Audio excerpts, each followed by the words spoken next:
In this spirit, yesterday I had a technical discussion with Rafael Garroussi, Director General of the agency, where we discussed cooperation between Iran and the agency. We also discussed the role that the agency can play between Iran and the United States to achieve mutually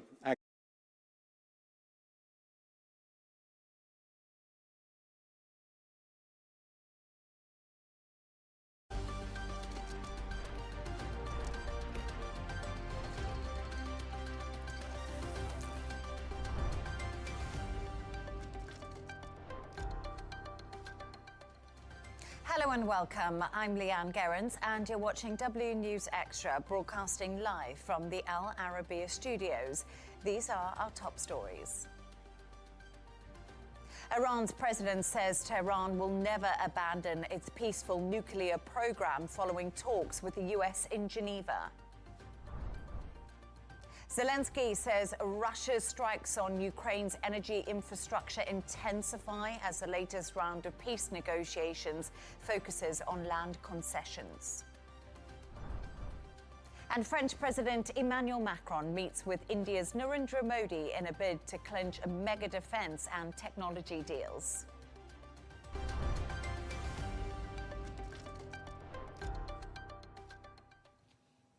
Now, Iran's president says Tehran will never abandon its peaceful nuclear program following talks with the US in Geneva. Earlier, Iran and the US reached an understanding on the main guiding principles. Iran's top diplomat had voiced hope of a new window of opportunity opening, but said it's also fully prepared to defend itself.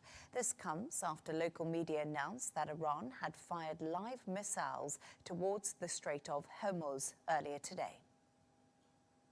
To discuss this and all of today's stories, I'm joined in the studio by Chair of Security and Strategic Studies at the American University of the Emirates, Dr. Eli Al-Hindi, and Michael Jabri-Pickett, Managing Director of This Is Dubai.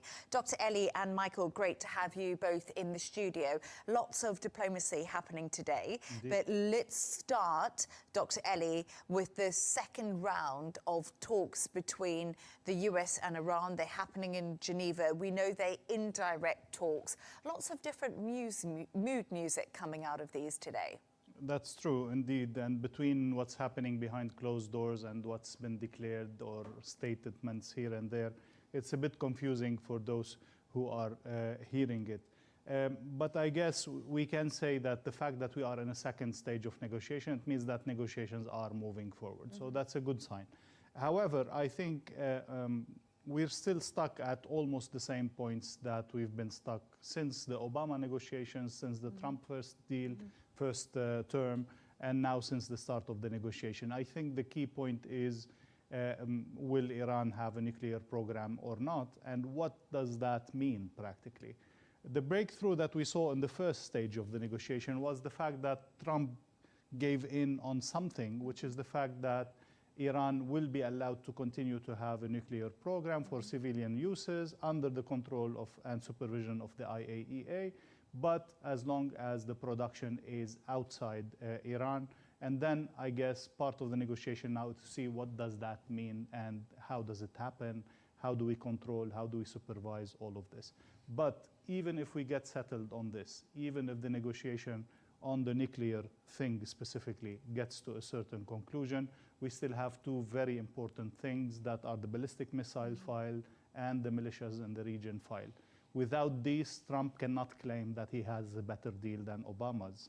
And with these, I wonder if the Iranian regime would continue to exist. If they gave in on the ballistic missile and on the militias in the region, or their role in the region in the broader sense, I'm not sure if the regime will be able to survive. I'm not sure if the regime, if all these are actually part of what the regime is, of the nature of the regime itself. This is what makes me a bit doubtful of the results of the negotiation, even if we are seeing some small steps here and there. Just one more reminder, if I may. If we think about the Obama deal, it was approved as a 6% of enrichment inside Iran under the supervision. And potentially, we know from scientific facts that up to 20% are still possible to be used in civilian uses more than the production of electricity or energy per se. When the US withdrew from the deal, Iran did not only stop its cooperation with the international community, it raised the enrichment all the way to 60%, some people say 80%. We're still speculating on that.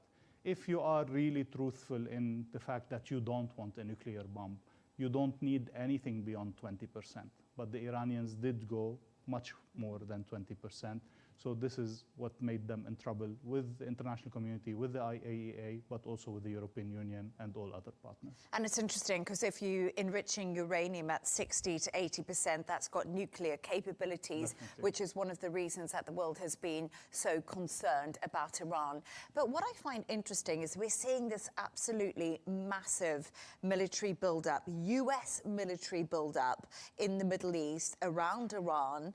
And I think it's so fascinating that Donald Trump says he thinks Iran wants to make a deal. They've got all this military lined up.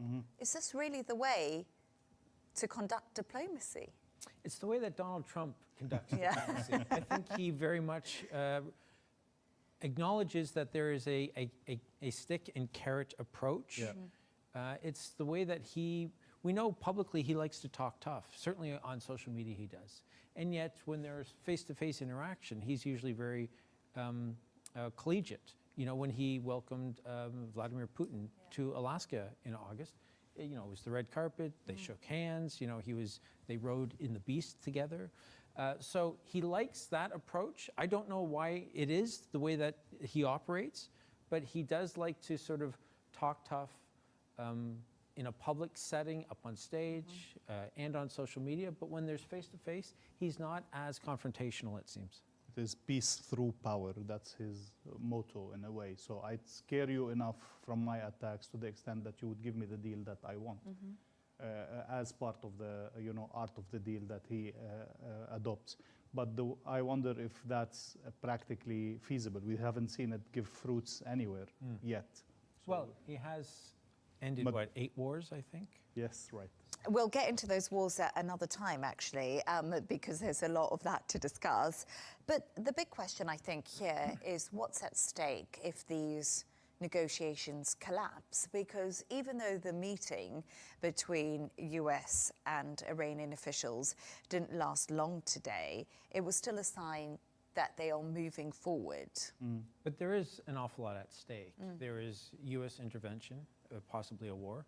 There's the fall of a government in Tehran, perhaps the attack of Arab Gulf states, and then the rise of Israel. Those are all of the big issues that are on the table. I think because of the military drills that are happening in the Straits of Hormuz right now, I think that the talk of war is a little bit premature, especially because I think we all understand that the U.S. would be in a very superior position if they were to attack Iran. And I think that we all acknowledge that Iran's best move is to negotiate and to extend those negotiations as long as possible. I don't believe that anyone is thinking that when you have the Abraham Lincoln here in the region and the Gerald R. Ford also coming, that Iran is going to be in a superior position. So for the Iranians and for the Americans, everybody understands that if there is to be an end game, it's probably going to be in the American favor. And so for the Iranians, it's in their best interest to have these negotiations and to drag them out for as long as possible. They are also fighting another battle, which is the one back home. And that's so true. And I was thinking about this today. They're in a really tight spot, aren't they, the Iranian government, because they've got US pressure on one side, they've got domestic pressure building on the other side. And Iran likes to play the long game when it comes to negotiations, like you said. So will Donald Trump just run out of patience with this? I think it is very possible because he knows very well that the Iranians wish to drag these negotiations for 4 years and then hopes that there's a change in the White House and then they will deal with it, whatever comes. He clearly said from day one, I will not let it drag on, and we have specific timing to get to a specific deal. Now, the problem is, as Michael is saying, the military superiority is very clear. However, the day after is not clear at all. And this is what everybody's warning about, specifically the Arab countries, Turkey, all other allies of the US in the region. They don't actually have a clear plan for the day after, and they don't want to take the responsibility for the day after, as we have said many times on this show. I think everybody has a clear interest in reaching a deal. However, this deal remains elusive, as we discussed. The only player that I can think about that is not in favor of a deal is Israel, and they are really pushing towards either an ideal deal that suits their interest to the maximum, or they would prefer a clash, and they might actually initiate a clash and pull the Americans in as they did in last June. We have to wait and see, but definitely everybody's interest is in a deal except for Israel.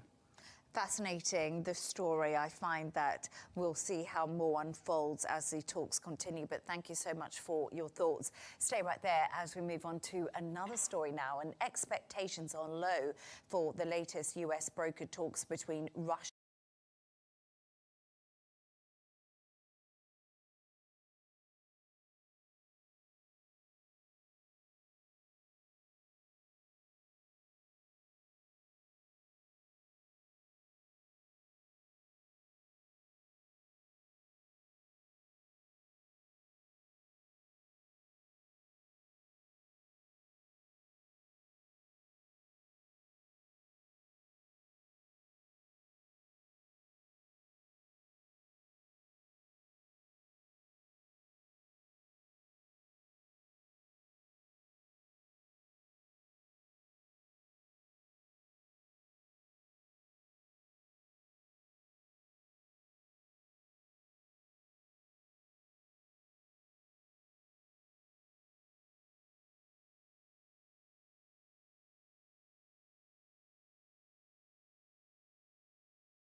Ворог теж не пасе задніх, удосконалюється, знаходить різні лазейки, як до нас пробратися.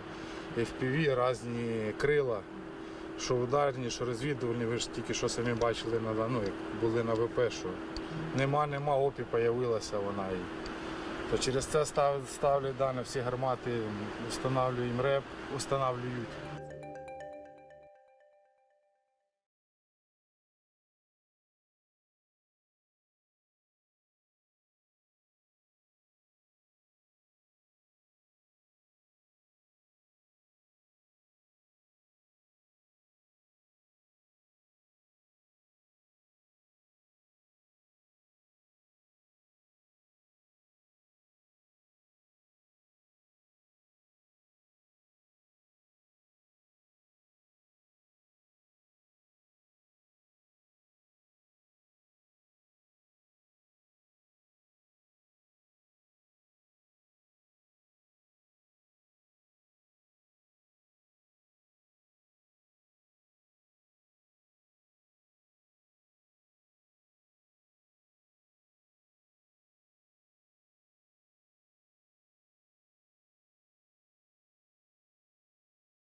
Alert.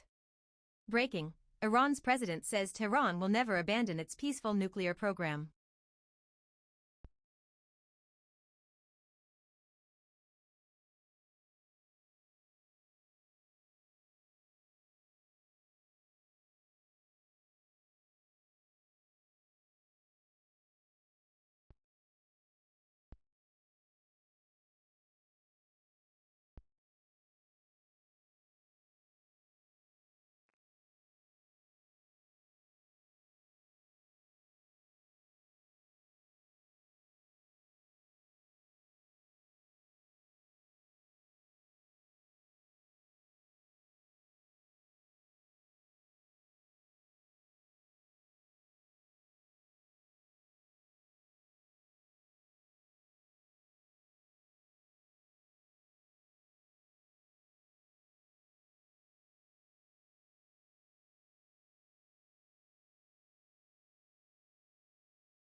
Let's move to Africa. Tensions in Ethiopia's Tigray region has escalated once again. Reports suggest that both Ethiopia's federal soldiers and Tigrayan troops have marched along the border Iran's of the country's president northern says Tigray Tehran region. will never This has abandon sparked its peaceful fears of a nuclear renewed program. civil war. AFP has quoted local sources in Tigray who are calling the troop mobilization massive.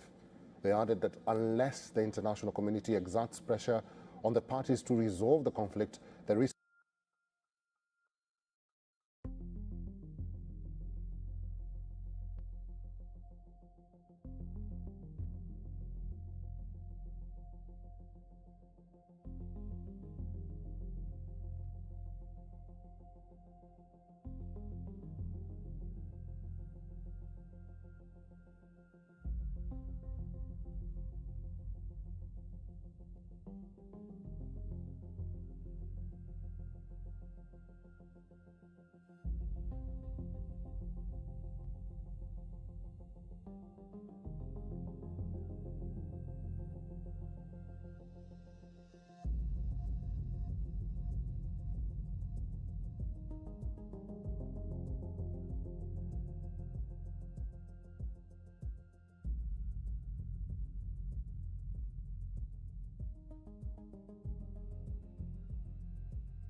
India and France have elevated their bilateral ties to the level of special global strategic partnership.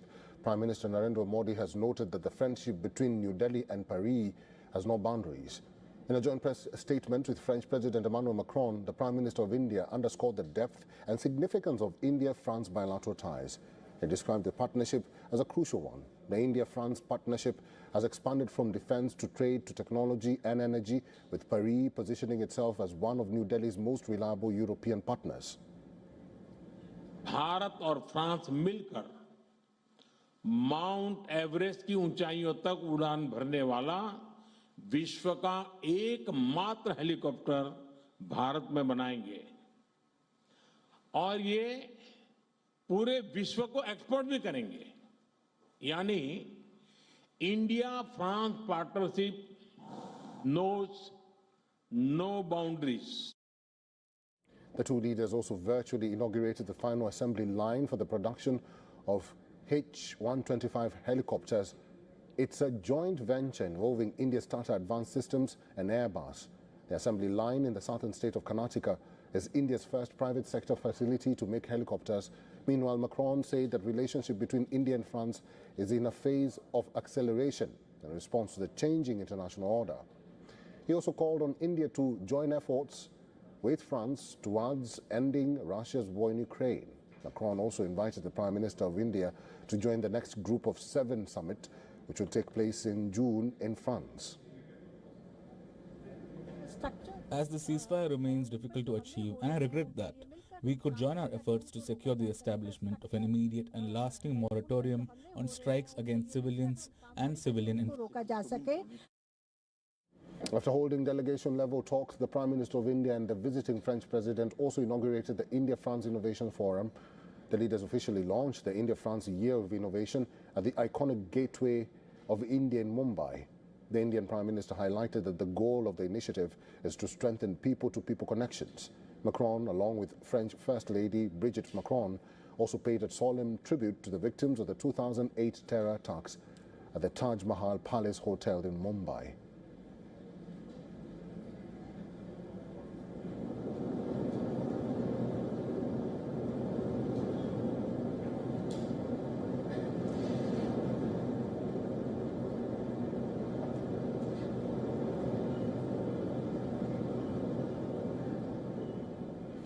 As part of his Mumbai visit, Macron also met personalities from the arts and culture world, including multiple Bollywood actors. Macron's first visit to India was in 2018, followed by his attendance at the 2023 G20 summit. He also came for a state visit in 2024 as a chief guest for India's 75th Republic Day.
The Jammu and Kashmir police have intensified their crackdown on a digital money laundering network linked to terror financing. Australia prepares As for form next the batch bust of Ghost Bat a major warplane buddy white-collar drones. terror module, Jammu and Kashmir police officials have placed over 8,000 bank accounts under scrutiny, suspecting that funds collected in them were funneled into terrorist activities. Here's a report.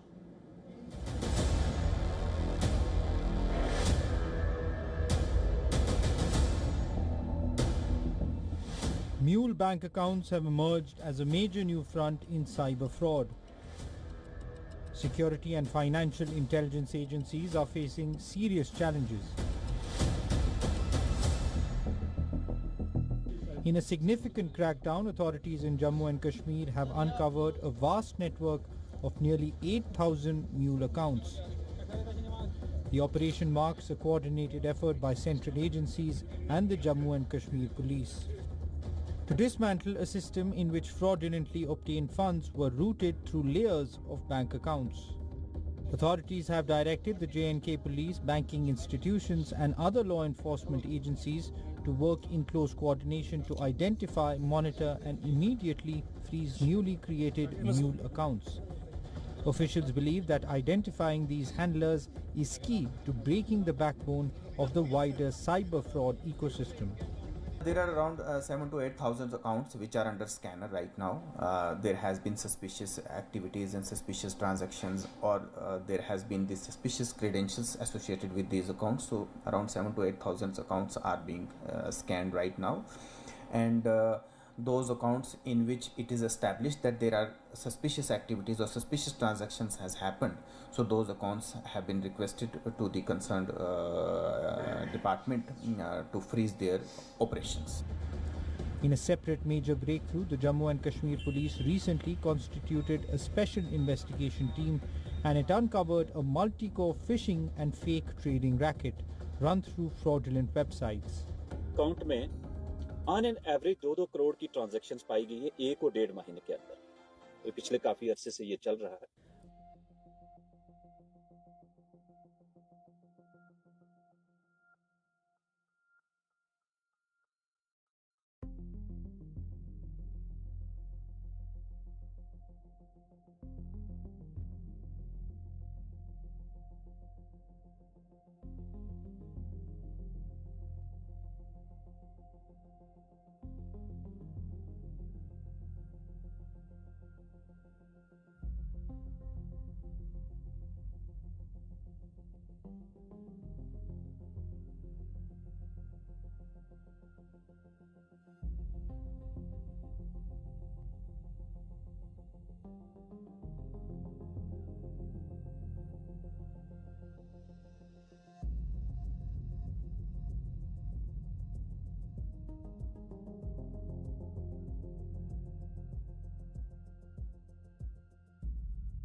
Iran didn't listen. The US warned it over and over again that something massive was coming if Iran didn't get in line. Now that something massive is about to happen. A historic US armada is amassing around Iran as the US has pulled out an unprecedented carrier deployment. Iran is about to be hit hard, and it feels like war is imminent. And if war happens, the US has a plan to ensure it comes out on top. We'll come to that plan later in the video. First, the naval deployment. On February 12th, the New York Times reported that the US is sending the aircraft carrier, the USS Gerald R. Ford, along with its escort ships from the Caribbean and into the Middle East. This isn't going to be a short stay. The outlet says the US isn't anticipating receiving the USS Gerald R. Ford back in its home port until at least April and potentially even May, because the ship is going to be joining another, the USS Abraham Lincoln. If that carrier sounds familiar, it's because the US sent it, along with its carrier strike group, to the Persian Gulf a few weeks back as part of a pressure campaign on Iran's ruling regime. That campaign is ramping up, and the US is sending a message by deploying the USS Gerald R. Ford. That message is twofold. Here comes power combined with experience. As the Military Times notes, the USS Gerald R. Ford was the very carrier that took part in America's surprise January raid on Venezuela that resulted in the capture of the country's former president, and many would say dictator, Nicolas Maduro. That raises the possibility that aircraft operating from this very carrier were the ones that carried out the shock and awe strikes on Venezuela that opened the door for Maduro's capture, which has to worry Iran. The carrier's crew, along with all of the crews of its escorts, has been in combat recently. They're honed, they're ready. They'll know exactly what to do if the US gives the order to strike. And that brings us to the power front, which is what will terrify Iran's regime even more than the experience that the USS Gerald R. Ford's crew brings to the table. Max Afterburner offers a rundown of the firepower that the USS Gerald R. Ford brings to a fight in his video covering America's latest move. There are no F-35s on the carrier, Afterburner says. There doesn't need to be. The USS Abraham Lincoln has enough of them. But what the USS Gerald R. Ford offers are F-18s and E-18G Growlers, which offer it a heady mix of strike airframes and electronic warfare aircraft, the latter of which will be key to countering Iran's drone saturation strategy, which you'll learn more about in a few minutes. What this all amounts to is a whole lot more air power for the US in a region of the world where it is very actively trying to create change. The capability now, teaming up with the Abraham Lincoln that's actually in the Persian Gulf, allows for higher sortie generation rate. It allows for a 33% more sortie generation, which means more aircraft blasting off the deck of the USS Ford, Afterburner says. In short, the USS Abraham Lincoln would likely take the lead in an initial series of airstrikes against Iran, but it's the USS Gerald R. Ford that will be vital to turning a shock and awe campaign into a sustained war effort designed to cripple everything from Iran's air defenses to its military command. The BBC says that this extra carrier deployment may prove vital, though initial thoughts suggest that the US is preparing something similar for Iran that it carried out in Venezuela. There are mitigating factors. Iran's military is much stronger than Venezuela's ever was. The US also has to consider the concerns of its Middle Eastern allies such as Qatar, Jordan, Israel and Bahrain, all of which are part of a network of agreements that the US has formed, and all of which are concerned about Iranian retaliation. So the arrival of the USS Gerald R. Ford in the Persian Gulf is essentially the US doubling its firepower for a fight that it will want to be over as quickly as possible. The US may not get that particular wish. Before we get to that and the shocking strike plan that the US has developed, we need to look at why the US has made a move that suggests that war is imminent with Iran. The answer is simple: consequences. The US and Iran have been engaged in negotiations over a nuclear deal that the US is trying to put in place to curb the Iranian regime's attempts to produce nuclear weapons. US President Donald Trump even warned Iran on February 12th that it would face America's wrath if it refused to make a deal. We have to make a deal, otherwise it's going to be very traumatic. I don't want that to happen, but we have to make a deal. France 24 reports the US president as saying, before he reiterated, this will be very traumatic for Iran if they don't make a deal. At the time, the outlet reported that Trump was considering sending a second aircraft carrier into the Persian Gulf if things didn't progress as quickly as he wanted them to. Clearly, the time has come. And what comes next is something that Trump has described as Phase 2. The US is also laying the groundwork for this phase, which appears to be an attack on Iran. On February 15th, the Times of Israel reported Trump has told Israel's Prime Minister Benjamin Netanyahu that he will have America's support if he decides to strike Iran in the wake of talks between the US and Iran failing. Netanyahu is skeptical about any chance of a deal being made, or perhaps more accurately, of Iran's regime sticking to such a deal. I will not hide it from you that I express my skepticism of any deal with Iran because, frankly, Iran is reliable on one thing: that they lie and they cheat. The Israeli Prime Minister told an audience of delegates at the recent conference of presidents of major American Jewish organizations. So it looks like Israel is raring to go. The US is approaching the same position. That's because, as we mentioned, there are consequences to the Iranian regime's actions, and right now, those actions seem to indicate that whatever is happening during the nuclear talks isn't getting through. After all, Iran is still building ballistic missiles that would likely be capable of carrying nuclear warheads should the country actually manage to develop them. Afterburner says that Iran's ballistic missile program has been taken to a whole new level while the talks have been happening, and it's reached the point where up to 2,000 ballistic missiles have been produced. The New York Times adds to this with a February 6th report, which notes that satellite imagery shows that Iran has rapidly repaired some of the ballistic missile facilities that the US damaged during Operation Midnight Hammer in 2025, suggesting that it's gearing up to be able to use those facilities again in the future. These aren't the actions of a country that is taking nuclear talks seriously, and the US has taken notice. The uneven pace of reconstruction offers clues about Iran's military priorities, as the United States amasses forces near it and President Trump weighs new military action. The New York Times says, adding, if the United States were to attack, Iran would most likely retaliate with ballistic missiles targeting Israel and US assets in the region.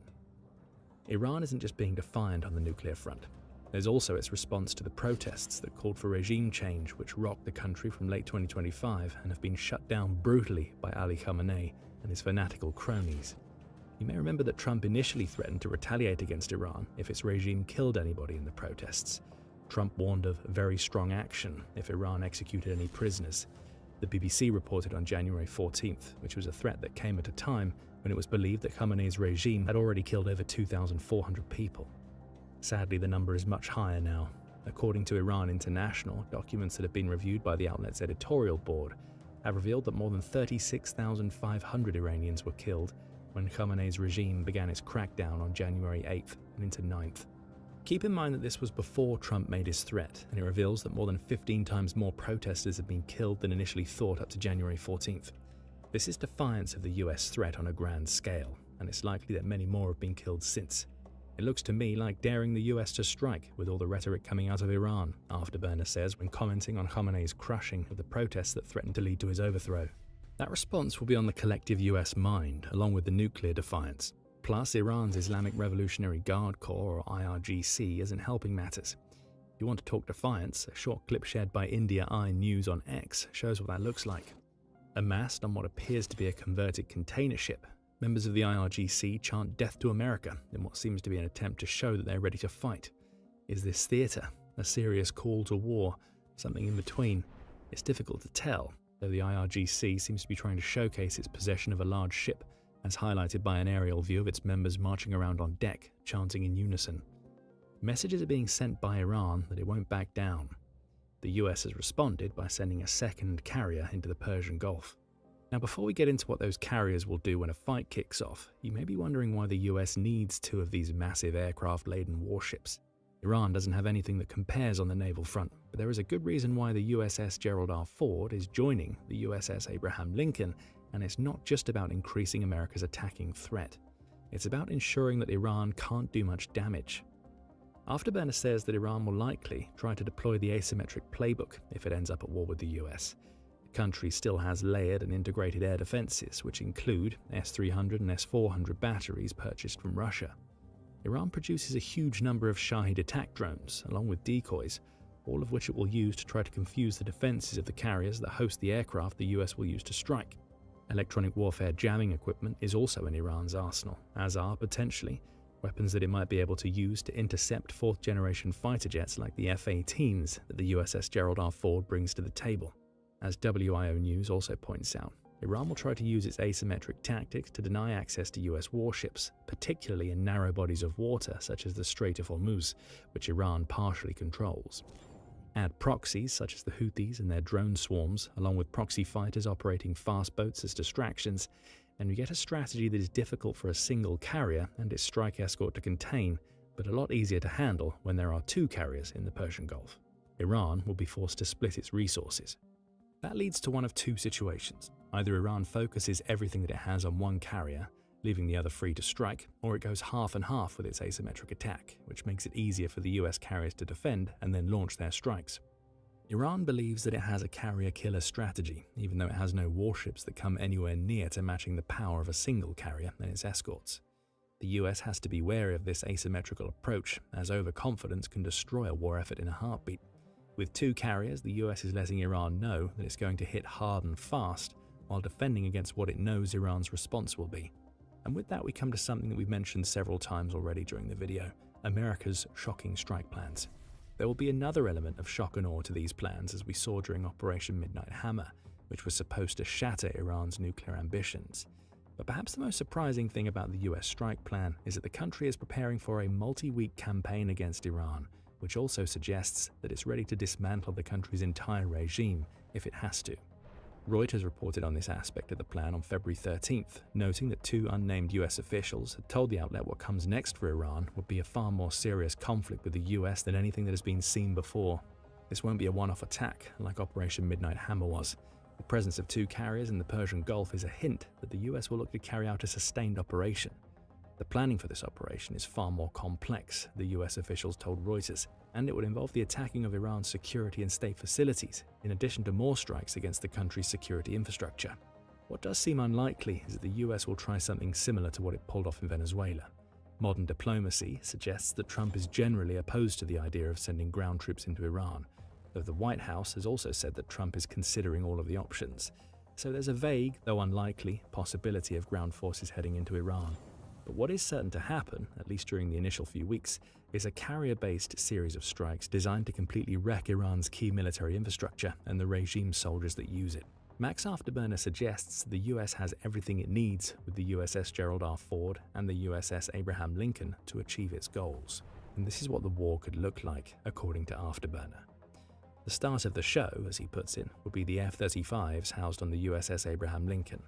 These 5th-generation fighters, which are stealthy and have a top speed of Mach 1.6, are custom-made to carry out deep strikes on hardened targets, including those protected by air defenses that could potentially detect other American airframes. Iran's underground nuclear sites would be obvious targets, as they were during Operation Midnight Hammer. The F-35s would be backed up by the USS Gerald R. Ford's F-18s.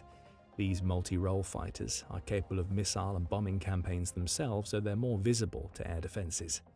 More likely is that they will carry out close air support, perhaps on bombing runs involving F-35s, and they may even offer communications for special operations teams on the ground, should the US choose to deploy such teams. Add 500-pound bombs and anti-drone rockets into the mix, and you get a deadly combination of attacking and defensive force from the F-18s. With 2 carriers, the US could launch sorties over and over, Afterburner says. So what we'd likely see is F-35s taking out layers of Iran's air defenses, which then opens up corridors for F-18s to exploit later on. Throw Tomahawk cruise missiles into the mix, which Afterburner says can be launched from the warships and the strike groups that accompany the 2 US carriers, and you get a lot of firepower that will be difficult for Iran to contend with. The US also has surveillance capabilities due to E-2D Hawkeyes on its carriers. These aircraft carry the world's most advanced airborne radars, according to the US Naval Air Systems Command, which means they can help coordinate the strikes that the F-35s and later the F-18s carry out. Hawkeyes would also be valuable as defensive tools, especially when combined with the Growlers we mentioned earlier. So let's say that the E-2D Hawkeye picks up a swarm, 30 fast boats and 60 low-flying drones coming at 50 miles per hour from multiple different directions, trying to surround these different carriers, Afterburner hypothesizes. And they're trying to overwhelm the escorts as well. So at this point, airborne Growlers would light up the entire swarm with their jamming, basically trying to strike all of these drones down. 2 carrier groups add up to a comprehensive US war plan. Of course, Iran would try to respond. Beyond the drone swarms and other asymmetric tactics that it uses against the carriers, Iran would also try to strike US bases in the Middle East countries we mentioned earlier. Afterburner points out that the IRGC has already threatened to strike these bases, and the US has to take that threat seriously. The Hill reports that Iran's foreign minister, Abbas Araghchi, made the same threat during an interview with Al Jazeera in early February, where he said, "In my view, this is very clear. If the US attacks us, it is evident that we don't have the ability and access to attack US territory and therefore have to attack or retaliate to US bases in the region. And unfortunately, US bases are spread all over the region." The problem for Iran's approach here is twofold. First, as Afterburner points out, the US bases in question all have defenses. Granted, Iran could still hit them, especially if it deploys missile and drone swarms, but every drone sent to a base is a drone that isn't attacking a US carrier in the Persian Gulf. Again, it's the splitting of resources that we talked about. Second, the one advantage that Iran has had when using ballistic missile volleys in the past, such as it has against Israel, is that it can launch those volleys from a distance and with impunity. In the case of the US bases, Iran doesn't have that option. Yes, Iran could hit the bases, but with America's 2 carriers on their doorstep, any strike like that would prompt an immediate response from the US that is likely to do far more damage to Iran than Iran can do to the bases. For all of its bluster, Iran is in a very bad position right now. The country's regime knows it, even if it won't say it, and we're starting to get hints that Iran is quietly trying to stop a war that seems imminent. Iran knows that the arrival of the USS Gerald R. Ford into the Persian Gulf gives the US leverage, as it means America will have more than enough firepower in position to carry out Trump's threats if it sees fit. Trump is playing up that leverage too, as he recently said that it seems like that will be the best thing that could happen when asked if he wants to see regime change in Iran. It's notable that all of this is coming to a head on the eve of more nuclear talks that are set to take place on February 17th. US envoys Jared Kushner and Steve Witkoff will take part in those talks, which take place in Geneva, and it still seems to be the US desire to reach a deal, even if that's very hard to do, per US Secretary of State Marco Rubio. Iran's However, president says Tehran will never abandon its peaceful nuclear program. In a February 15th report, the BBC said that Iran's Deputy Foreign Minister, Majid Takht Ravanchi, claimed that the ball is in America's court to prove that they want to make a deal, adding that if they are sincere, I'm sure we will be on the road to an agreement. Are those more lies from Iran's regime, or are they a signal that the USS Gerald R. Ford being en route has had the desired effect? We'll find out on February 17th. Iran better hope that a deal is made. The alternative seems to be the complete destruction of the country's regime at the hands of the US if it isn't. And oddly, the US war plan has a strange link to Vladimir Putin and his desire for absolute power. You can find out more about what a war in Iran would mean for Putin in our video. And if you enjoyed this video, make sure you're subscribed to The Military Show to catch whatever comes next as tensions reach boiling point between the US and Iran. And thank you, as always, for watching.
Alert.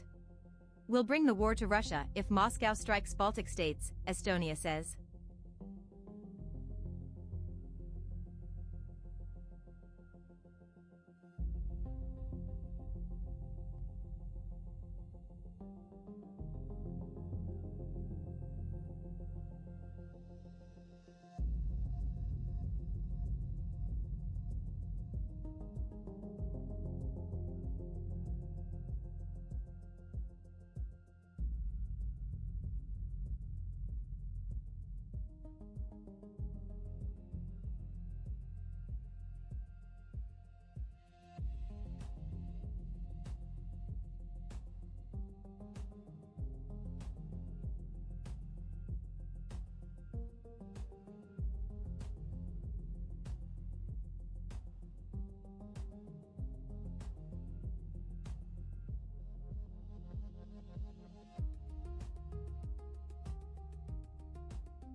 Foxtrot, Zulu, 4, Kilo, Bravo, Beck, Delta, 7, Oscar, X-ray, Quebec, I say again, 3, 7, Kilo, 3, Hotel, Quebec, 6, Juliet, Romeo, Quebec, Bravo, Golf, 2, 7, 6, 2, 5, Fox, Where, Truck, Bravo, Where, Delta, Juliet, 7, on Kilo, on train. This is out Hill.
This Ramadan arrives in Gaza unlike any season people remember before. Destroyed markets, scarce goods, and prices soaring far beyond what families can afford. الوضع المادي صعب جدا يعني ما دون الصفر. كثير ناس تفتقد لقمة العيش في غزة. يعني كله لهم التكيات معتمد على التكيات. In Gaza City's historic Zawiya market, the scene is a far cry from past Ramadan crowds. Goods are on display, but at steep prices, and shoppers are few. The problem is no longer inflation alone. Purchasing power has all but collapsed, driven by widespread unemployment after the destruction of economic sectors and infrastructure, compounded by a cash shortage caused by bank closures and damaged currency in circulation. الناس بتشتري وهي مهمومة، مش إنه مثلا تشتري زي زمان مبتسمة فرحانة إشي، خلص هذه شرائها لسد حاجة البيت، لسد حاجة رمضان.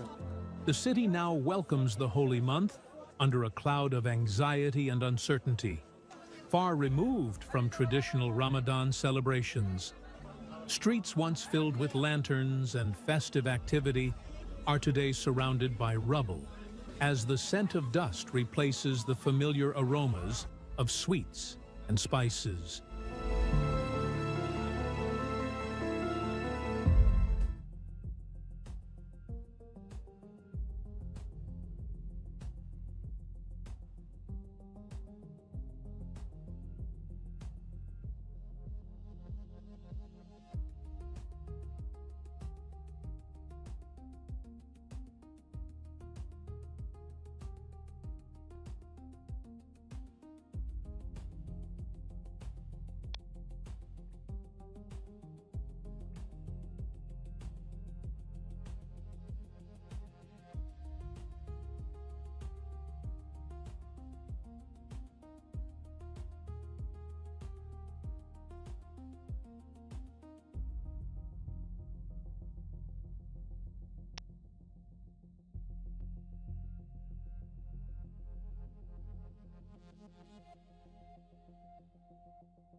Four months since the ceasefire was signed, but so far we're looking at close to 600 Palestinians have been killed and close to 1,600 reported with various injuries across the Gaza Strip. Overnight, heavy artillery and gunfire were concentrated in the northern part of the Gaza Strip. Mainly, we're talking about the northern western part of the city of Beit Lahia. In Gaza City, the eastern neighborhoods, including Shajaiya, Zaytun, and Tufah, more of the explosions and the home demolition and the heavy artillery were reported by people who live near the adjacent area of the Yellow Line. These continue to destroy and target remaining residential structure. Further, southern part of the strip, we're looking at the eastern part of Khan Yunis, where more of the explosions, the home demolition continued until early hours of the morning. Now, while the security situation remains volatile, there has been some movement at the crossing, though limited and tightly controlled. According to data obtained by the Crossing and Borders Authority, 269 trucks have been allowed into the Gaza Strip. Of this number, 190 trucks, only commercial, and 79 of humanitarian aid, including food supplies, medical materials, and fuel. Aid agencies say that the volume is not nearly enough and far below the needs of a population faces widespread shortages. As of passengers movement, Rafah crossing continued to operate on the restricted schedule. From the time it was opened back in February 2nd, the number of people until this morning is far below the number that has been agreed upon. Based on the capacity and the pace of movement announced at the crossings, there should have been close to 3,000 people moving through the crossing, but that's not the case. So while there is movement, it remains controlled, limited, and unpredictable. And as the strikes continue across different parts of the Strip, daily life remains to be shaped by two different parallel realities: ongoing violence and limited humanitarian access. Hani Mahmoud, Al Jazeera, from Gaza City, Palestine.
In this spirit, yesterday I had a technical discussion with Rafael Garroussi, Director General of the agency, where we discussed cooperation between Iran and the agency. We also discussed the role that the agency can play between Iran and the United States to achieve mutually agreed.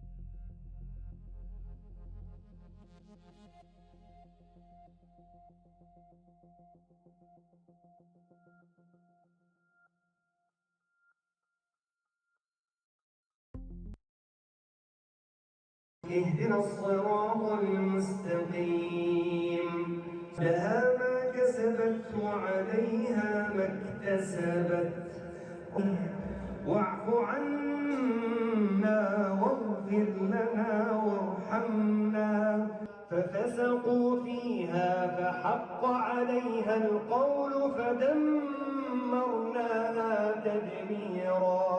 النقاط الأولى أن إخوانكم في هذا المسجد بالتعاون مع وزارة الأوقاف أعدوا. الله أكبر الله أكبر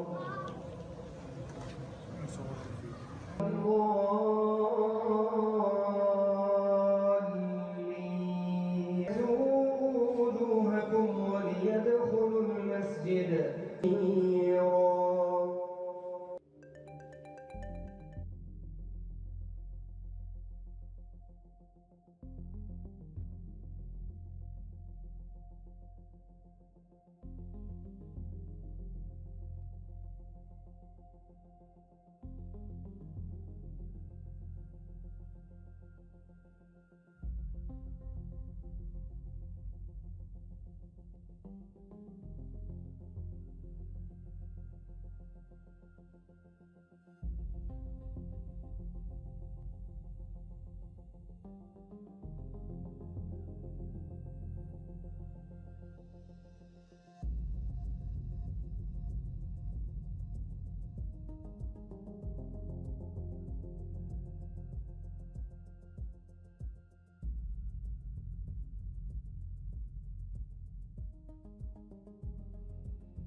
Alert. Breaking. Iran's president says Tehran will never abandon its peaceful nuclear program.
check, hotel box 11175.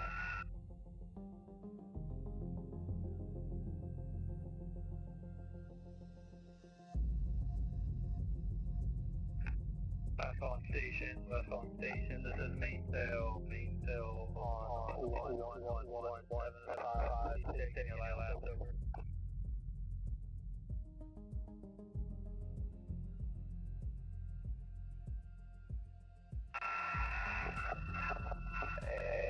Last call, just a radio check, we hear loud and clear, thank you for the help.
Four months since the ceasefire was signed, but so far we're looking at it, close to 600 Palestinians have been killed and close to 1,600 reported with various injuries across the Gaza Strip. Overnight, heavy artillery and gunfire were concentrated in the northern part of the Gaza Strip. Mainly, we're talking about the northern western part of the city of Beit Lahia. In Gaza City, the eastern neighborhoods, including Shajaiya, Zaytun, and Tufah, more of the explosions and the home demolition and the heavy artilleries were reported by people who live near the adjacent area of the Yellow Line. These continue to destroy and target remaining residential structure. Further, southern part of the strip, we're looking at the eastern part of Khan Yunis, where more of the explosions, the home demolition continued until early hours of the morning. Now, while the security situation remains volatile, there has been some movement at the crossing, though limited and tightly controlled. According to data obtained by the Crossing and Borders Authority, 269 trucks have been allowed into the Gaza Strip. Of this number, 190 trucks, only commercial, and 79 of humanitarian aid, including food supplies, medical materials, and fuel. Aid agencies say that the volume is not nearly enough and far below the needs of a population faces widespread shortages. As of passengers movement Rafah crossing continued to operate on the restricted schedule.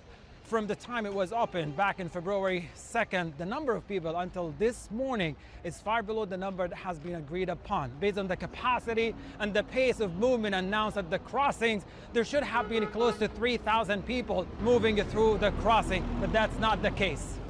So while there is movement, it remains controlled, limited, and unpredictable. And as the strikes continue across different parts of the Strip, daily life remains to be shaped by two different parallel realities: ongoing violence and limited humanitarian access.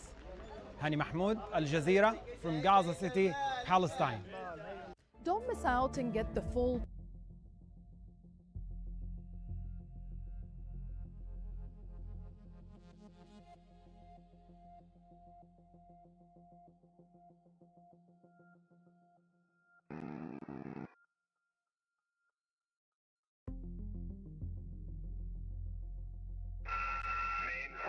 Mainsail, Hotel Fox, radio check, how copy?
Mainsail, Hotel Fox, check, how copy?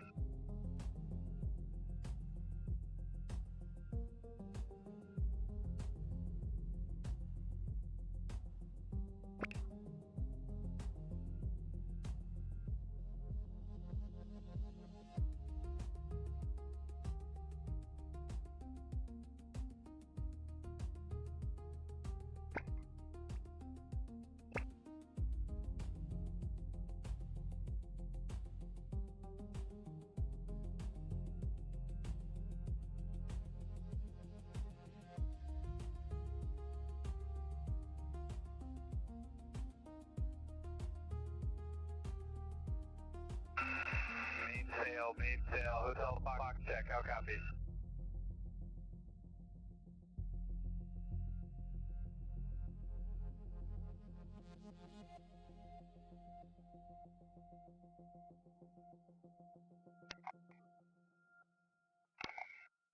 Hotel Fox 6, Hotel Fox 6, this is Mainsail, I have you good and able to help me over. Loud and clear, thank you.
پیشرفت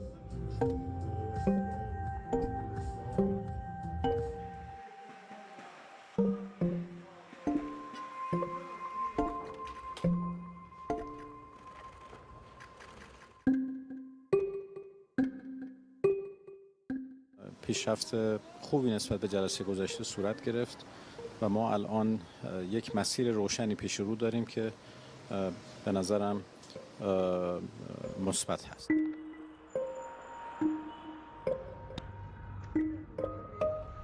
ساعت الان 3:37 دقیقه. The Islamic Republic of Iran has consistently affirmed that it neither seeks to manufacture nor to acquire nuclear weapons, which have no place whatsoever in Iran's national security doctrine.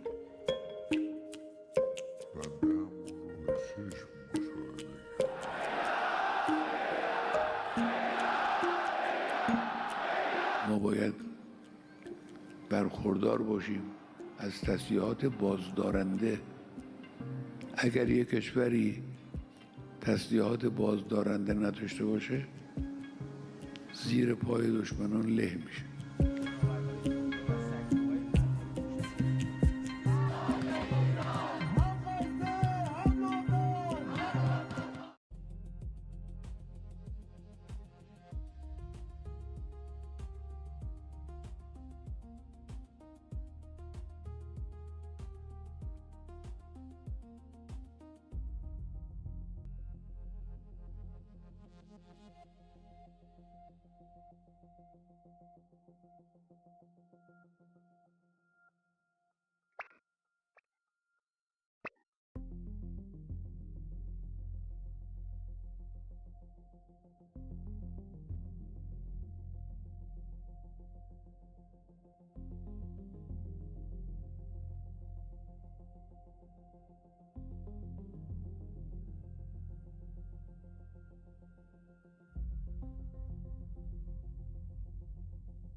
Let's move to Africa. Tensions in Ethiopia's Tigray region has escalated once again. Reports suggest that both Ethiopia's federal soldiers and Tigrayan troops have marched along the border of the country's northern Tigray region. This has sparked fears of a renewed civil war. AFP has quoted local sources in Tigray who are calling the troop mobilization massive. They added that unless the international community exerts pressure on the parties to resolve the conflict, the risk of another war is increasing. The Tigray civil war lasted from 2020 to 2022. It pitted Ethiopian federal troops against rebels from the Tigray People's Liberation Front. According to the African Union, at least 600,000 people were killed in the conflict. Ethiopia and neighboring Eritrea had fought together against the Tigrayan rebels, but relations between the two nations has deteriorated since then. The Ethiopian government now accuses Eritrea of supplying the rebels with weapons, which the Eritrean government has denied. Last week, the United Nations High Commissioner for Human Rights, Volker Turk, had called on all sides to take urgent de-escalation measures before it is too late.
Well, let's get more analysis now. We can speak to Mark Fitzpatrick, an Associate Fellow at the Institute for Strategic Studies, who joins us from Washington. Mr. Fitzpatrick, thank you very much indeed for joining us on Al Arabiya English. So we've got these indirect nuclear talks taking place in Geneva as we speak, more or less. Are there any clues, any signals that tell us how those talks are going? Well, we don't know too much at all coming directly from the talks, but I thought one interesting signal came shortly before the talks when Iranian representatives were talking about that U.S. sanctions, if they were lifted, would allow for U.S. investors and businessmen, women, to do trade with Iran. And this is something that has not been part of previous deals with Iran about allowing U.S. businesses. And I think it's something that would appeal to President Trump, who has complained in the past about the United States losing out, that trade was allowed with Europeans and others, but not with Americans. Okay, and President Trump all the while saying he's involved indirectly in those talks taking place at the residence of the Omani ambassador to Geneva.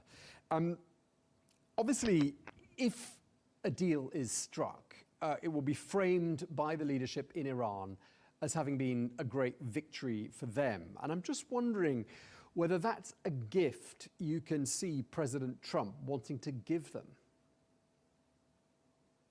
Well, I think President Trump knows enough about making deals that both sides have to be able to claim victory. That's the classical win-win deal. So, on the one hand, he doesn't want to do something that would prop up the regime, a regime he has talked about wanting to overthrow, regime change, to help the Iranian people. But on the other hand, if he can strike a deal, you have to strike a deal with your adversary and, hold your nose and get something that's best for the United States. And if he can get Iran to dial way back on its nuclear program, that would be a benefit.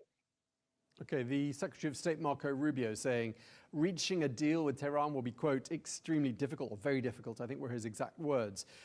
Do you think expectations are really as low as all that? Or is that, do you suspect, perhaps a bargaining tactic, a negotiating tactic? Gosh, it's hard to know how to read this. Certainly people always talk that way before negotiations to try to lower the bar. And then there's the other possibility that all of this is just for show, and that the real objective is to prepare for a military attack, to set demands that are impossible for Iran to reach, and then when they don't reach them, to say, okay, we tried everything, and now let's go to the military option. But I think Trump really does hope that he can get a deal, without having to use his military, and I think there is still a possibility of that. How weakened do you think the leadership in Iran is looking right now? Oh, they're weakened.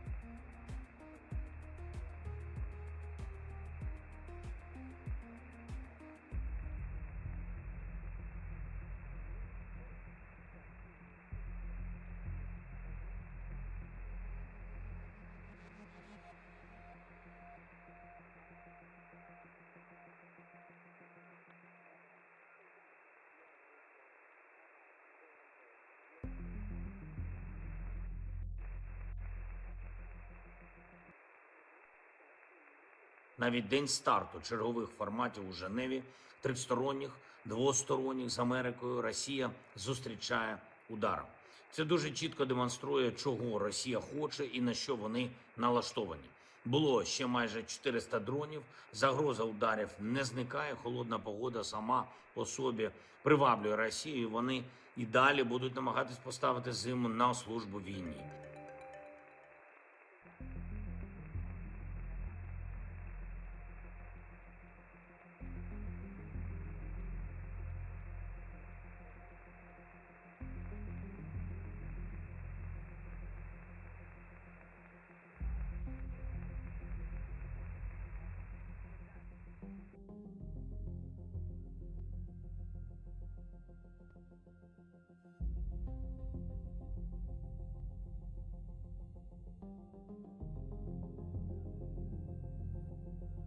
Alert.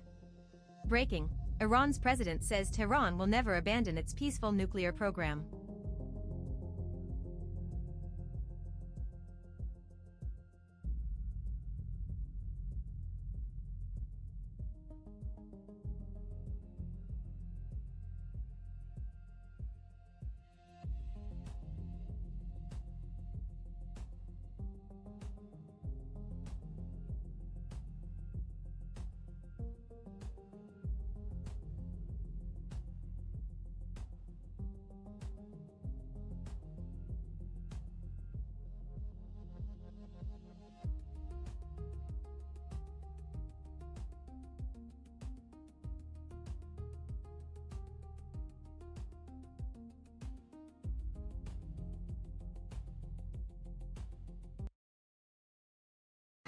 Dans les décombres de cette maison, les secouristes viennent d'extraire le corps d'une femme tuée dans une frappe russe pendant la nuit. Au moins 6 autres personnes ont été blessées lors de l'attaque, dont 2 enfants. Ici, à Odessa, au sud du pays, les pompiers ont lutté une grande partie de la nuit contre les incendies provoqués par les bombardements. Des infrastructures énergétiques et civiles ont été endommagées. Des incendies se sont déclarés et les secouristes ont dû intervenir sur plusieurs sites, notamment dans une station-service et dans un entrepôt de pneus. Les habitants de cet immeuble touché par un drone ont eu très peur.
Israel is tightening its grip over the occupied West Bank, and the entire region is extremely concerned. One country could be impacted more than any other, and that's Jordan.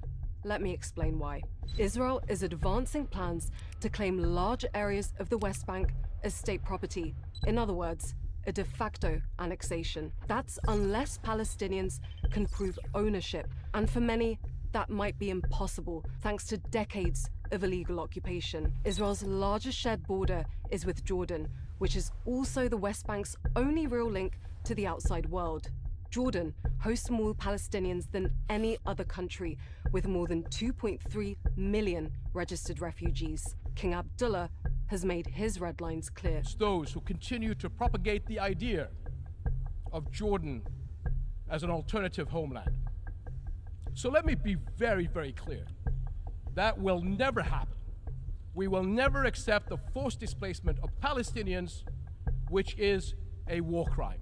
If Israel implements its plans, violating international law in the process, it could mean a new wave of displacement with the potential to destabilize Jordan's internal security. But Amman has leverage. Jordan was the second Arab nation to sign a peace treaty with Israel in 1994. That ended a 4-decade state of war between them and established diplomatic relations, defined borders, and created frameworks for cooperation. So the question is, will Jordan stick to its red lines? And can it use its influence to prevent Israel from annexing the West Bank? One thing's for sure, the outrage is growing over Israel's contempt for any Palestinian self-determination.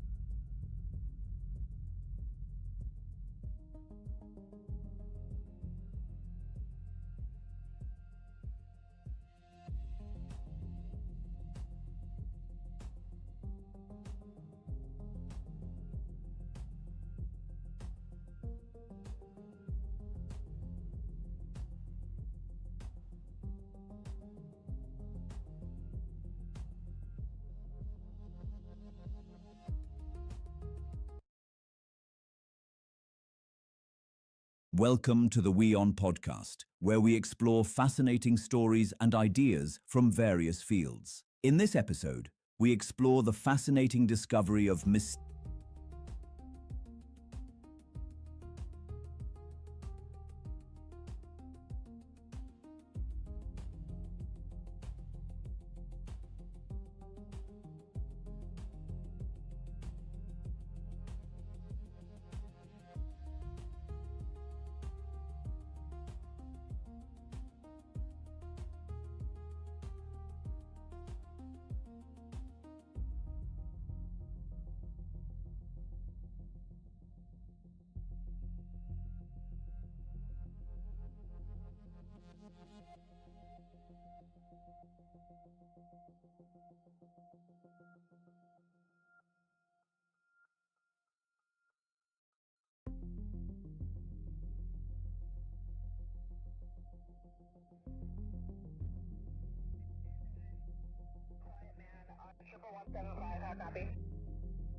Bravo, Golf, standby. 5, 3, Bravo, Golf, standby. 5, X-ray, 3, Bravo, Golf, standby. Follow. 5, X-ray, 3, Bravo, Golf, Oscar, 3, Juliet, 5, Uniform, 2, Quebec, Victor, Uniform, 7, Alpha, Juliet, 4, Sierra, November, 5, X-ray, 3, Bravo, Golf, Oscar, 3, Juliet, 5, Uniform, 2, Quebec, Victor, Uniform, 7, Alpha, Juliet, 4, Sierra, November. This is Geopolitical out.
Well, let's get more analysis now. We can speak to Mark Fitzpatrick, an Associate Fellow at the Institute for Strategic...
for Section 17.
Alert.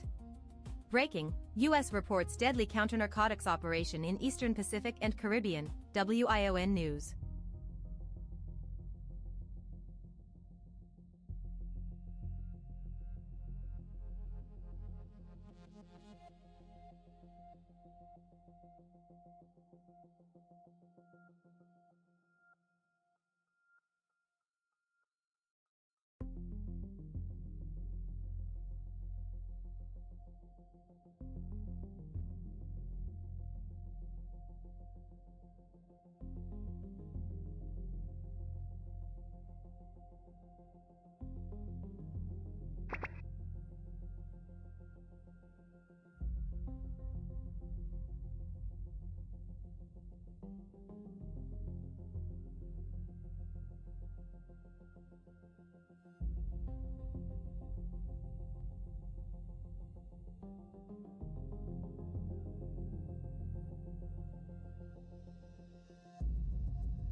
All stations, this is Middleton, break,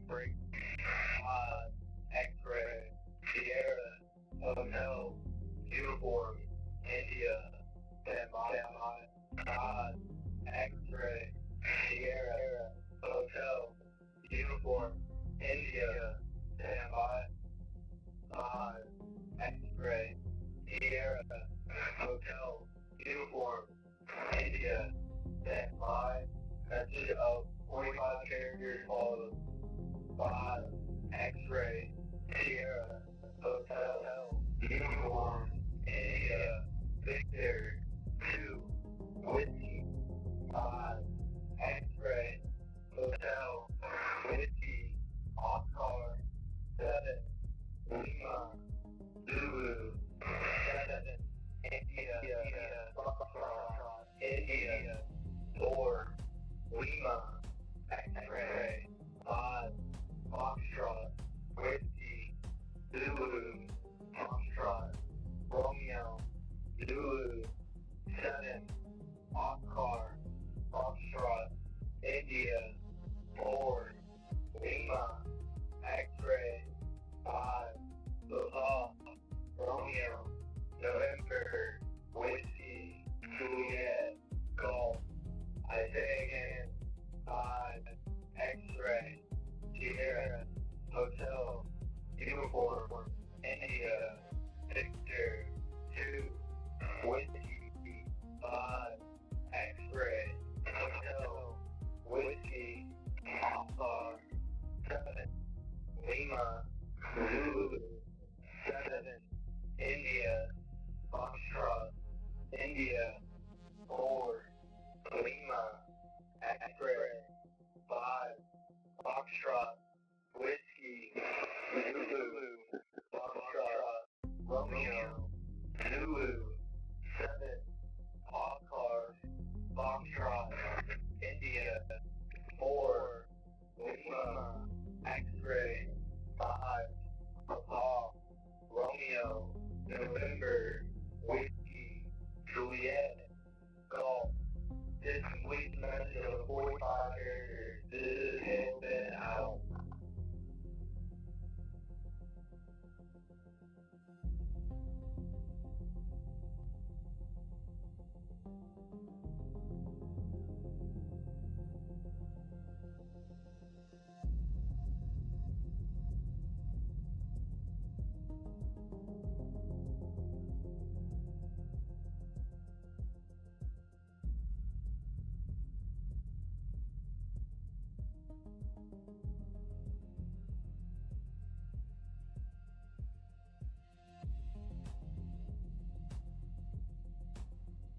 Alert.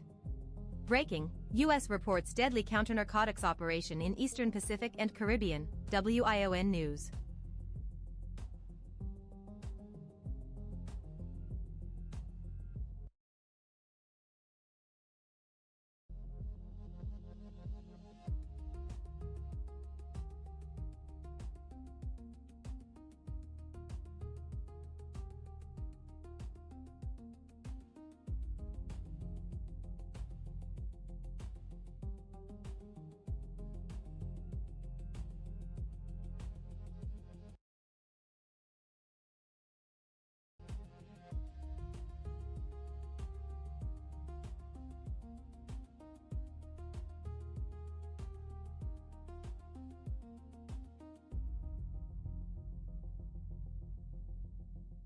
But the F-16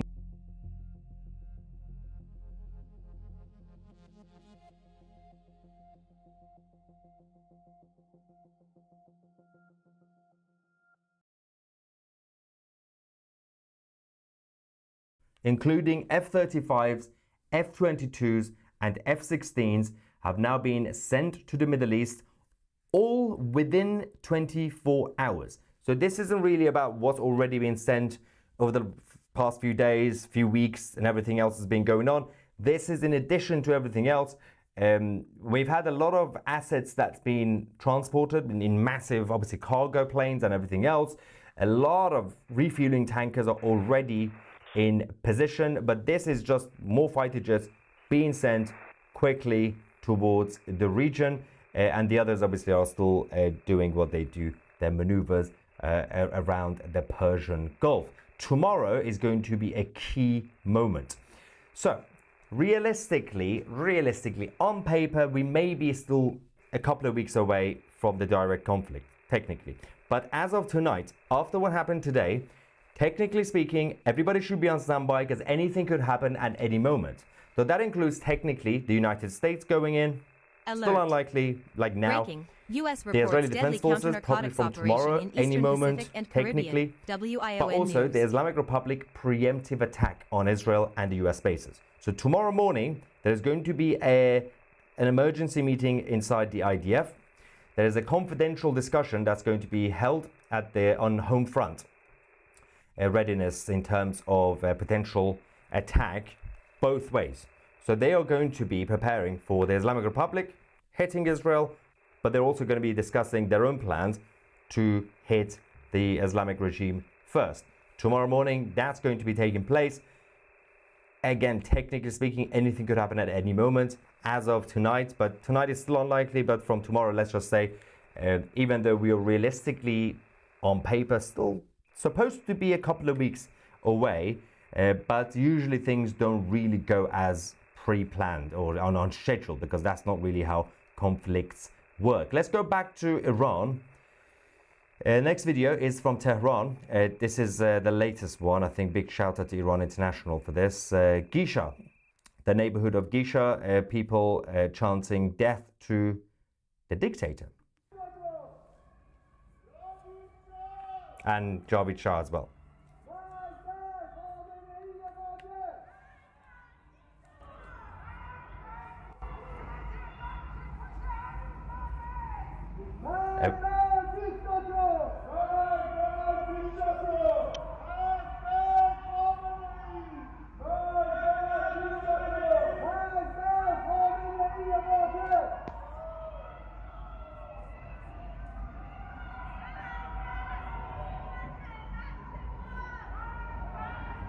Somebody says in the live chat,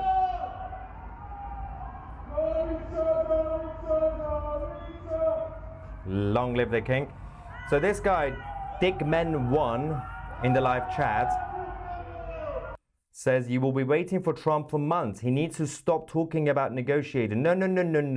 He needs to continue talking about negotiations. US reports It's like I'm repeating myself like a parrot and nobody's listening. The whole point is to keep talking. You still got a few weeks. You got still a couple of weeks, perhaps, especially when it comes to USS Ford. Forget about the aircraft carriers, actually, for a second. Everything else in terms of a military risk assessment, I know I've been saying this for months, but clearly I have to say it again. Even military operation against Maduro took about 4 or 5 months, and that was supposed to be a quick one. It took about 10 minutes. Iraq took months, and this is going a lot faster than we expected. The problem with this is that all sides essentially already declared that they want to attack each other. That's the problem. You usually don't really say, oh, by the way, we are going to start something at some point, and everybody's now on standby. So you're going to have to be prepared. So you're going to have to buy time somehow. And the best way to buy time is to do fake negotiations over nuclear. So you need to keep talking.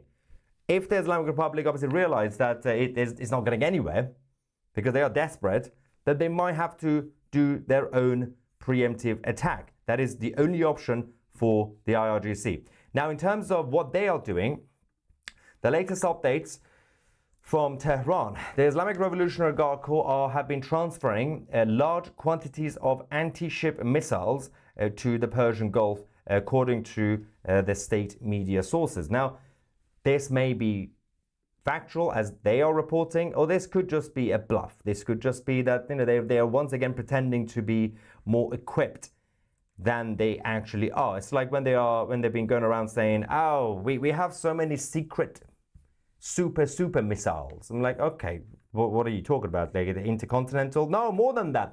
Intergalactic. Everything. We're going to be able to hit the sun if you want to. But most of the time, they just talk nonsense. At the same time, it might be true. But will they actually be brave enough to hit or try to hit USS Abraham Lincoln? No. What they will try to do is, again, the US bases, and the best way to defend themselves, to find a way to survive, is to hit Israel so badly. That's what they can hope. Hit Israel so badly that they can force the other side to say, okay, let's pause for a minute. That's what happened during the 12-day war. They kept hitting and hitting. They overwhelmed the air defense system, the arrow system in Israel, and the Israelis and the Americans needed a bit of a break. They could have destroyed the IRGC if they wanted to, but they didn't want to sacrifice more lives in Israel. But now the game has changed. The Israelis have also improved their defense systems. The Americans are there, the Brits are there, Jordanians and all the others are there to shoot down any drones or missiles being launched by the Islamic Republic. The IRGC Navy commander, by the way, we have big news for the IRGC lovers. Do you remember a week ago, Ali Reza Tangsiri, the guy who is essentially the commander of the Navy in the IRGC, there was an assassination attempt at his apartment. You remember a couple of weeks ago, a week ago, there was a drone or a random explosion, right? Some sort of gas leak that hit his apartment, and people said that, oh, he's dead, they killed him. Of course, the Islamic Republic said, no, he's still fine, he's healthy, he's alive, and he's going to come out later, but he didn't come out. We can now confirm he's actually alive. Tangsiri is alive. And he said earlier, obviously they temporarily closed the Strait of Hormuz for the naval exercise, and he said that we are ready at any moment to fully and permanently close the Strait of Hormuz as quickly as possible. Let's go to the video with English subtitles. He's alive. مأموریت این ناوهای محافظ در تنگه هرمز انهدام اهداف هوایی متخاصم به شناورهای تندرو و سکوهای پرتاب موشک‌های کروز است. با موشک صیاد 3F که هدف خود را در فاصله 150 کیلومتری رهگیری و منهدم می‌کند. همزمان سامانه‌های موشک‌های کروز ضد ناوشکن روی اهداف در تنگه هرمز قفل راداری کردند. حالا هدف تعیین شده در تنگه هرمز همزمان از سراسر ایران، از دریا و ساحل و نقاط مرکزی مورد حمله Get a better microphone. That was so unnecessary. با ارتقای سر جنگی این موشک‌ها شدت تخریب و آسیب به ناوشکن‌های دشمن بیشتر از قبل شده.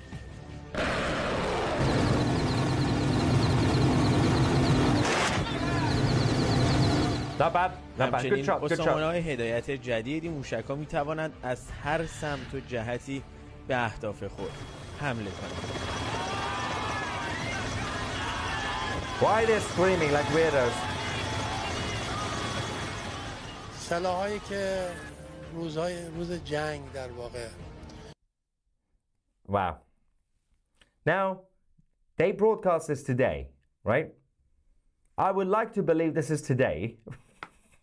It could be before. There's no way we can confirm this, obviously. But he may be alive. So that's good news. I guess he could see his death in person.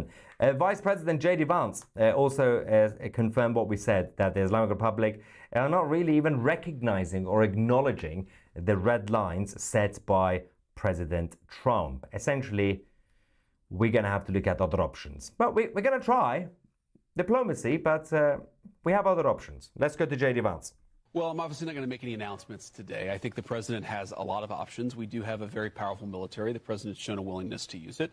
He also has a remarkable diplomatic team. He's shown a willingness to use that too. And so what the president has been very clear with the Iranians, and actually I just talked to Steve Witkoff and Jared Kushner this morning about some of their negotiations, is the United States has certain red lines. Our primary interest here is we don't want Iran to get a nuclear weapon. We don't want nuclear proliferation. If Iran gets a nuclear weapon, there are a lot of other regimes, some friendly, some not so friendly, who would get nuclear weapons after them.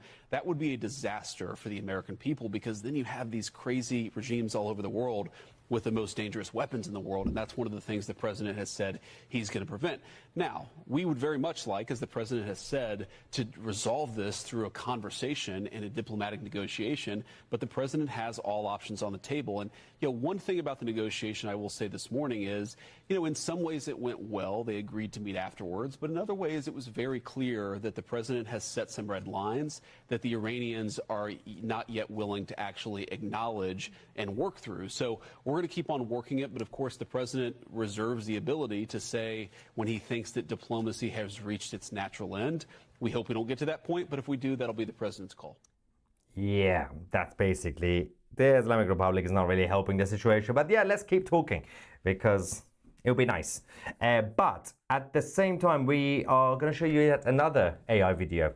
It's a daily thing now on this channel, apparently. The Islamic Republic are spending more time creating AI videos in terms of actually preparing their military. While we get that ready for you guys,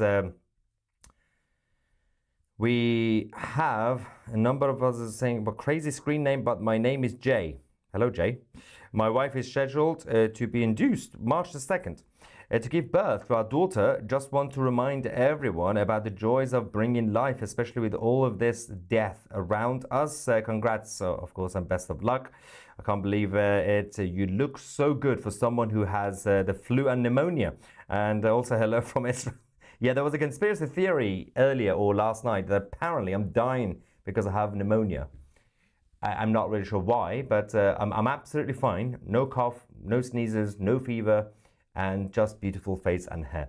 Let me just show you what's going on with this AI video, because this is going to be funny. The Islamic Republic we just received this, so I'm not really sure if yeah, this is going to be in Persian. So what I'll have to do, just watch the footage. I don't think it's going to be in English. Idiots. They didn't think this through, did they? I will translate either as we go or afterwards. Let's just enjoy the quality. Let's just see if the quality of the AI is better than before. Oh, that's the threat. Hang on, let me turn this on. This is earlier when the Khamenei was saying, yeah, of course, sending an aircraft carrier is dangerous, but what's more dangerous is us sinking it. Okay, good start, good start. This, I have a feeling. Wait. Whoa. Hang on. I'm gonna turn this down a little bit because I have a feeling copyright. The video will get blocked. Hang on, let's see. Yeah, this is proper copyright music. I don't trust the Islamic Republic using royalty-free. What is this? Some sort of threat sinking. All aircraft carriers in the Middle East have been sunk, Mr. President. What? What is this? Oh my. Is that it? Oh, basically they've all been sunk. Yeah, no. I give that 2 out of 10. The one from last night was much better. The music was great, and it was actually AI music, so that was better. And there was some creativity, but this was boring. It was short, and it was repetitive because it's just about hitting USS Abraham Lincoln. Doesn't really, it's not doing it for me, essentially. It's not really my kind of thing. Maybe some people will like it. Maybe Bush Sheikh, or Big Bush as I call it. So there is, trying to get more information about what's going to happen tomorrow with the Israelis, but someone says, Maya, I found your channel by chance a week into the uprising and subscribed, and you are my only source for Iran news. I've told my friends about you. You are awesome. Thank you very much. I hope I'm also your source for other geopolitical news. I know it's been busy the last few weeks with the Middle East and stuff, but things will be happening everywhere else as well. Well, hopefully not bad things, but you never know. Any updates on the pizza tracker? So I've given up on the Pentagon pizza tracker thing, because at this point, my theory is that it is now being used as propaganda by Washington. Essentially, people in Pentagon do this every night. They just order all the pizza to scare Ali Khamenei. Every single time. Everybody freaks out. All the pizzas, unless everybody's getting fat in DC, it's either that everybody's addicted to pizza right now, every day, or they just basically ordering lots of pizza just to scare people in Iran, saying, oh, they're ordering pizza. That means, oh, by the way, the theory is that if there's a lot of pizzas being ordered around Pentagon, that means everybody's still working late, they're not going home, so they're getting pizza, and something could happen. That's happened in the past. But I think this is becoming a daily thing. So I'm not reporting on the Pizzagate. That's a whole different thing, by the way. Pizzagate. Pizza Tracker Gate, at least. No other news channel tells me anything new because I watch Tusi. You rule. Javid Shah. Thank you. John says, and you can also open a store for dogs next to your restaurant. Well, like a store for dogs to buy things in, or sell the dogs? Could be both. But, oh, and I'm in Canada. Oh, Canada. And it seems that the IRGC representatives are either completely delusional or are relying on something that we don't know. I've just received something from Goldie from Canada. I believe this is a statement, a testimony from somebody in Iran about the level of torture. Of course, those who have been kidnapped by the IRGC, those who've been imprisoned, some of them have been released, some of them escaped, a lot of them are still stuck. And let me just read this. This might be a little bit not PG-13, so I'll try to, well, let's see if I have to do any self-censorship, or how graphic it is. I'm going to read this for you guys. Thank you, Goldie. Saying, since there were so many requests for me to talk about the tortures, I figured I would drop an incomplete tweet here. First, I will talk about the tortures I personally went through. Actually, this is the, we don't have the actual name, obviously, that makes sense. My entire detention lasted 25 days. During those 25 days, I had a tight blindfold over my eyes the whole time. It let no light through, and I was basically going blind. Except during interrogations, the blindfold stayed on our eyes for everything else.